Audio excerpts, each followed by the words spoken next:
بسم الله الرحمن الرحيم الحمد لله رب العالمين والصلاة والسلام على سيد المرسلين محمد وعلى آله وأصحابه ومن تبعهم بإحسان إلى يوم الدين.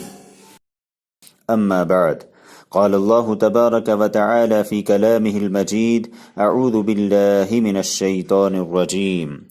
إنما الصدقات للفقراء والمساكين والعاملين عليها والمؤلفة قلوبهم وفي الرقاب والغارمين وفي سبيل الله وابن السبيل فريضة من الله والله عليم حكيم. سامعین و مشاہدین کرام، زکوٰۃ ایک دینی فریضہ ہے۔ یہ زکوٰۃ اغنیا سے وصول کی جائے گی، مالداروں سے وصول کی جائے گی، صاحب نصاب لوگوں سے وصول کی جائے گی اور فقراء کو دی جائے گی، مستحقین کو دی جائے گی۔ مستحقین کون لوگ ہیں؟ اللہ کے رسول صلی اللہ علیہ وسلم نے ایک اصولی قاعدہ بیان فرمایا ہے کہ تؤخذ من اغنیائہم وترد الی فقرائہم، یہ زکوٰۃ اغنیا سے وصول کی جائے گی اور فقراء میں تقسیم کی جائے گی۔ فقراء کون ہے؟ اللہ کے رسول صلی اللہ علیہ وسلم کی خدمت اقدس میں بہت سے لوگ آتے تھے اور وہ زکوٰۃ اور صدقات کے مال میں سے طلب کرتے تھے۔ اللہ کے رسول صلی اللہ علیہ وسلم ان سے پوچھتے تھے کیا آپ اس کے مستحق ہو؟ چونکہ اللہ کے رسول صلی اللہ علیہ وسلم کو اس کے ذریعے تکلیف بھی ہوتی تھی۔ اللہ کی طرف سے زکوٰۃ کی مد متعین کی گئی تاکہ تمام دروازوں کو بند کر دیا جائے۔ سورہ توبہ آیت نمبر 60 میں اللہ تبارک و تعالی نے زکوٰۃ کی 8 مدیں متعین فرمائی ہیں۔ انہی 8 مدوں میں زکوٰۃ صرف کی جا سکتی ہے، اس کے علاوہ اور کہیں زکوٰۃ دینا، زکوٰۃ لگانا، زکوٰۃ صرف کرنا قطعاً جائز نہیں ہے۔ وہ زکوٰۃ بھی ادا نہیں ہوگی اور انسان گناہگار بھی ہوگا۔ وہ مدیں قرآن پاک میں 8 مدیں بیان کی گئی ہیں۔ عمومی طور پر جب ہم غور کریں گے، زکوٰۃ کے ذریعے 2 قسم کے مصالح، 2 قسم کے فوائد حاصل کرنا مقصود ہے۔ ایک تو اسلامی نظام کے ماتحت جتنی بھی ضرورت مند لوگ ہیں، امت مسلمہ کے ضرورت مند لوگ، مستحقین، غربا، ان کی حاجت روائی اصلاً مقصود ہے، تاکہ امت میں کوئی بھی ایسا فرد باقی نہ رہے جو ضرورت مند ہو اور اس تک کوئی مال نہ پہنچ پائے۔ اس کی ضرورت پوری کرنا، اس کی حاجت روائی کرنا، یہ زکوٰۃ کا اہم ترین فلسفہ، اس کی اہم ترین روح ہے۔ ایک دوسرا اہم ترین مقصد ہے کہ اسلامی نظام کے قیام اور حفاظت کے لیے جو بھی سرفروشانہ کوششیں کر رہے ہیں، ان کوشش کرنے والوں کی کفالت یہ بھی زکوٰۃ کی مد میں سے کی جائے گی۔ یہ 2 بنیادی مقصد ہیں تاکہ زکوٰۃ صحیح طریقے سے صحیح مصرف میں خرچ ہو سکے۔ بہرحال قرآن پاک نے جو مدیں متعین کی ہیں اس میں پہلی مد ہے انما الصدقات للفقراء، یہ صدقات فقراء کے لیے ہیں، والمساکین، اور مساکین کے لیے ہیں۔ فقیر محتاج کو کہتے ہیں، غریب شخص کو کہتے ہیں۔ فقہا کے ہاں، علماء کے ہاں، محققین کے ہاں فقیر اس مد میں وہ تمام لوگ شامل ہیں جو صاحب نصاب نہ ہوں، یعنی جن کے پاس زکوٰۃ واجب ہونے والا مال نہ ہو بلکہ اس سے کم مال ان کے پاس ہے، وہ فقیر فقر کی مد میں شامل ہو جائیں گے، غریب مستحق شخص۔ اس کے بعد مسکین کا لفظ ہے۔ مسکین یہ غریب سے زیادہ ہی غریب، وہ پریشان حال جس کے پاس ایک وقت کا بھی کھانا نہ ہو اور عام حاجت مندوں سے زیادہ خستہ حال ہو۔ اور اللہ کے رسول صلی اللہ علیہ وسلم نے حدیث میں اس کی تشریح بیان فرمائی ہے کہ المسکین الذی لا یجد غنی یغنی، مسکین وہ ہے جس کے پاس کوئی ایسا سرمایہ نہ ہو، کوئی ایسا وسیلہ نہ ہو جو اس کو دوسروں سے بے نیاز کر سکے. وَلَا يُفْطَنُ لَهُ فَيُتَصَدَّقُ عَلَيْهِ، نہ اس کے بارے میں کوئی محسوس کر پائے کہ یہ غریب ہے، محتاج ہے، ضرورت مند ہے، تاکہ اس کو صدقہ ہی دیا جا سکے، لوگوں کو پتہ بھی نہ چل پائے.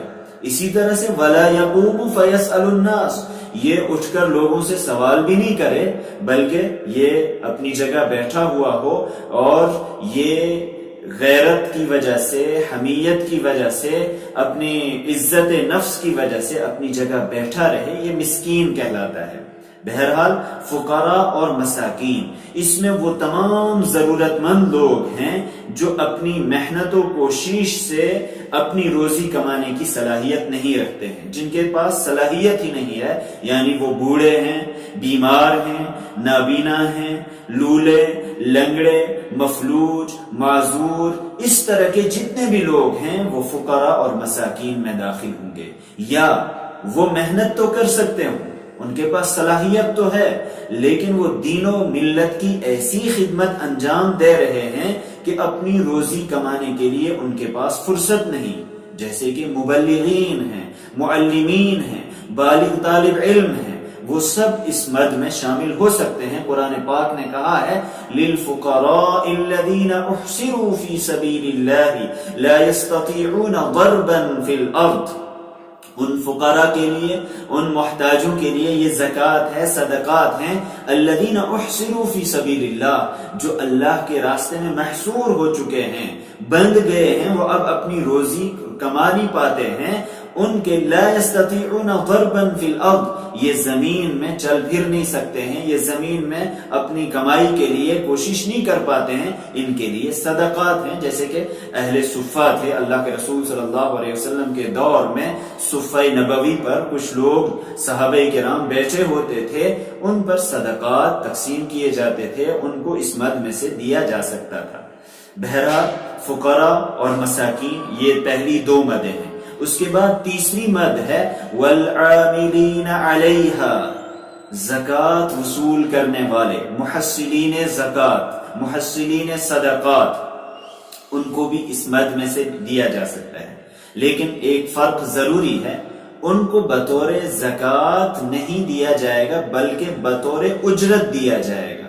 فقر کی وجہ سے نہیں، غریبی کی وجہ سے نہیں، بلکہ اجرت کے اعتبار سے ان کو حق الخدمہ دیا جائے گا.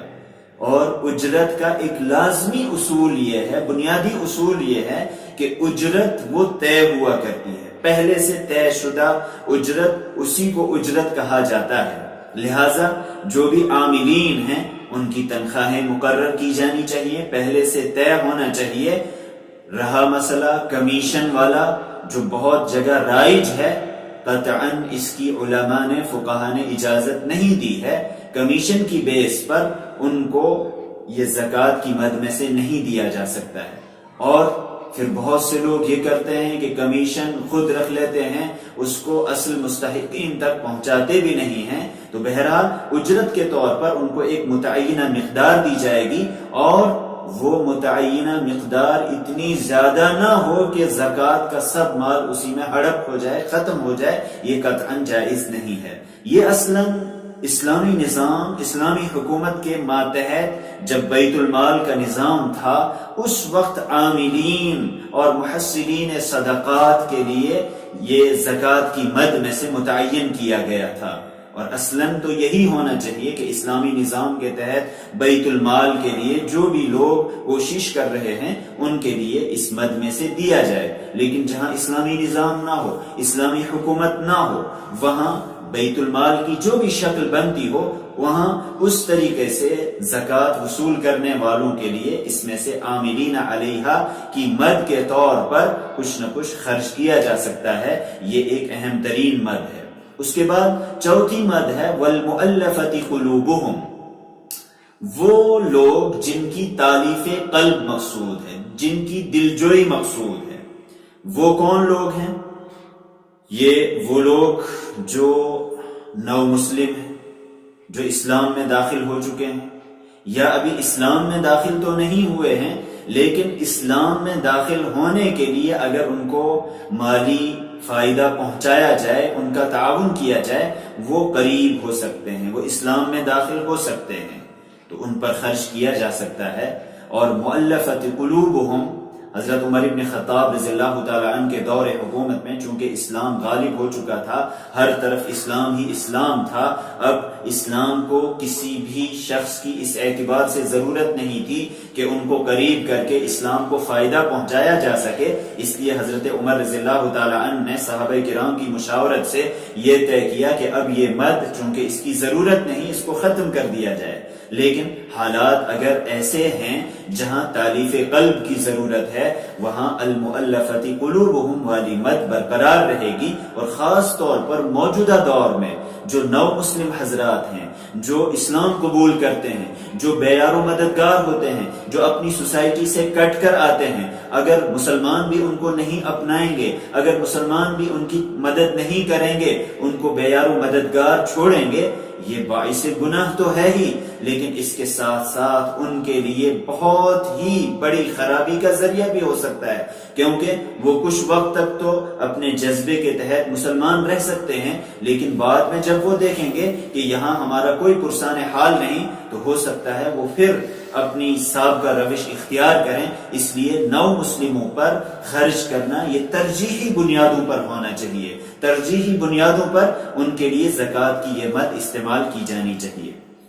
وفی الرقاب، وفی الرقاب کا مطلب ہے گردن چھڑانے کے لیے یہ استعمال کیا گیا ہے۔ رقاب غلامی کا دور تھا، اسلام میں غلامی کے دور کو ختم کیا گیا۔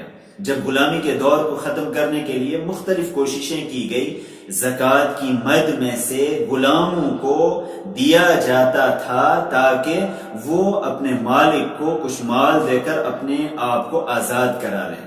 اگر غلام اس طریقے سے ہوں کہ ان کو مال کی ضرورت ہو یا ان کو خرید کر آزاد کرنا مقصود ہے، تو بالکل زکوٰۃ کی مد میں سے ان کو دیا جا سکتا ہے۔ موجودہ دور میں فی الرقاب کی ایک اہم شکل، اس سے ملتی جلتی شکل جس کی جانب ہم لوگوں کی توجہ کم جاتی ہے، وہ اہم مد ہے فی الرقاب کی۔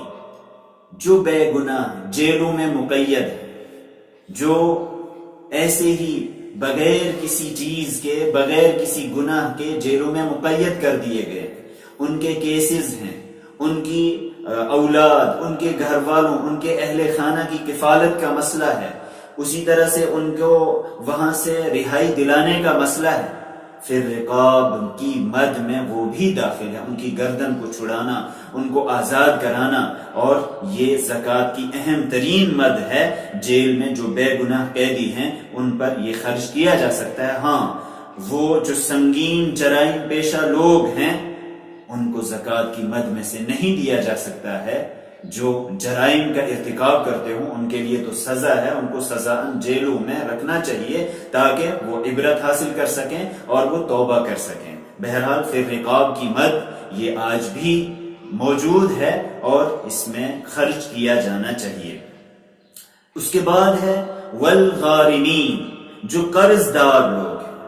قرض دار لوگ اگر ان کا اتنا مال ہے کہ اگر مال خرچ کر کے قرضے میں دے کر وہ بالکل مالک نصاب نہ رہیں، فقیر ہو جائیں، غریب ہو جائیں، ایسے لوگوں کے متعلق مسئلہ یہ ہے کہ ان کا اتنا مال جو ضرورت سے زائد ہے وہ تو بیچ دیا جائے یا قرضہ اس کے ذریعے ادا کر دیا جائے، اس کے بعد جو باقی بچے گا اگر قرض دار ان کا قرض معاف نہیں کرتا ہے تو اس صورت میں زکوٰۃ کی مد میں سے ان کو دیا جا سکتا ہے اور ان کا قرضہ چکایا جا سکتا ہے۔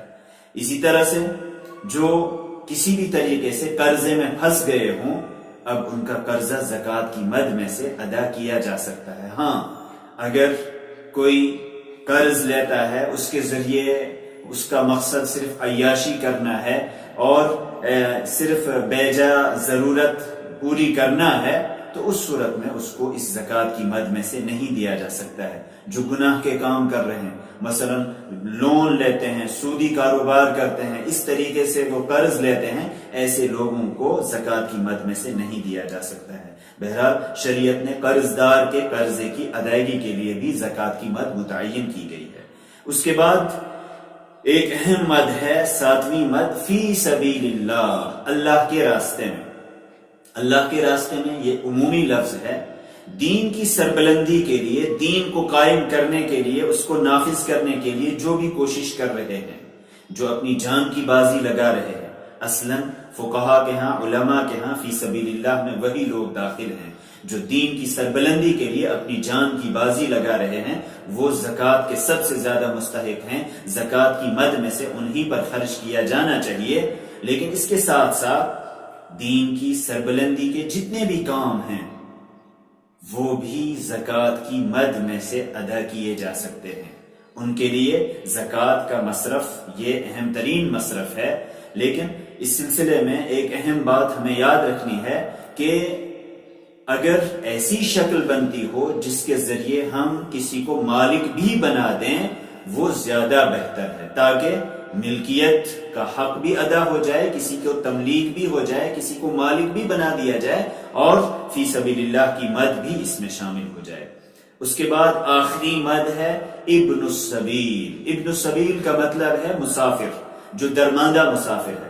مسافر اگرچہ گھر پر مالدار ہو، لیکن اگر وہ حالت سفر میں اس پوزیشن میں پہنچ گیا کہ اب وہ مستحق زکوٰۃ ہو گیا ہے، غریب ہو گیا ہے، گھر تک پہنچنے کا اس کے پاس کوئی وسیلہ اور ذریعہ نہیں ہے، تو اس کو اتنا مال دیا جا سکتا ہے کہ وہ گھر تک پہنچ سکے۔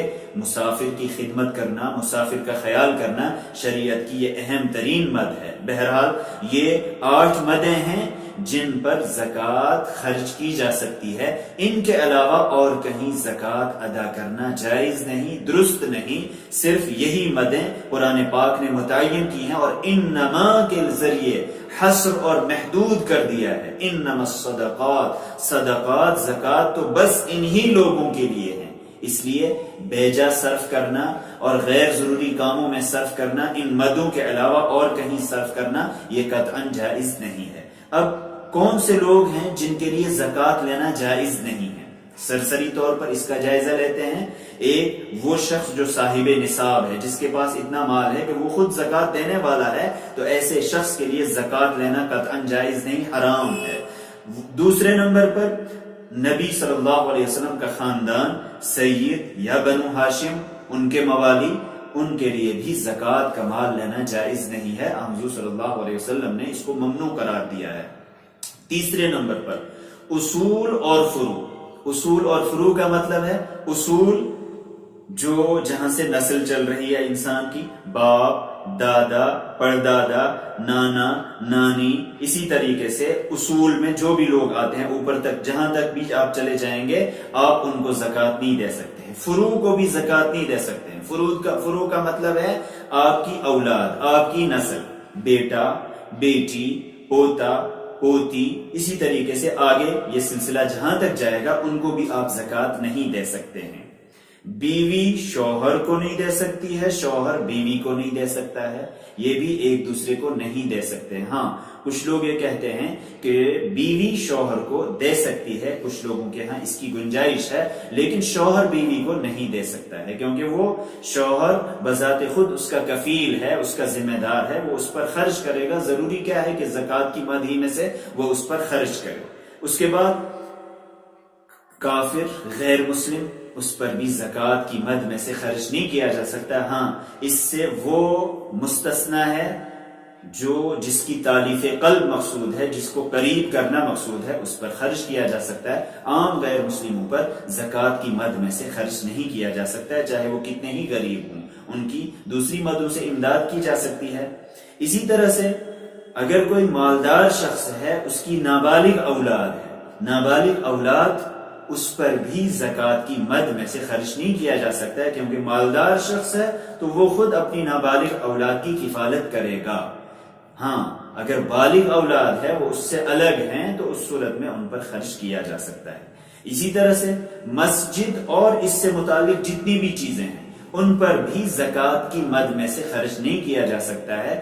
مسجد کے لیے الگ سے اعانت کا طریقہ اختیار کیا جائے، زکوٰۃ کی مد سے مسجد میں خرچ نہیں کیا جا سکتا ہے۔ بہرحال یہ زکوٰۃ کے مختصر مصارف تھے جو اللہ تبارک و تعالیٰ نے متعین کیے ہیں، انہی مصارف میں خرچ کیا جانا چاہیے، اور زکوٰۃ کا اصلا نظام وہ بیت المال کے تحت ہونا چاہیے، تاکہ عمومی طور پر، اجتماعی طور پر زکوٰۃ کا ایک نظام قائم کیا جا سکے، اور امت مسلمہ میں کوئی بھی غریب باقی نہ رہے، بلکہ سب کے سب مال میں مشترک رہیں، اور اغنیاء غریبوں تک مال پہنچائیں، اور وہ بھی اپنا سٹیٹس، اپنا معیار زندگی بلند کر سکیں۔ اللہ تبارک و تعالی ہمیں شریعت کے مقاصد اور اس کی روح سمجھنے کی توفیق عطا فرمائے۔ وآخر دعوانا ان الحمد للہ رب العالمین۔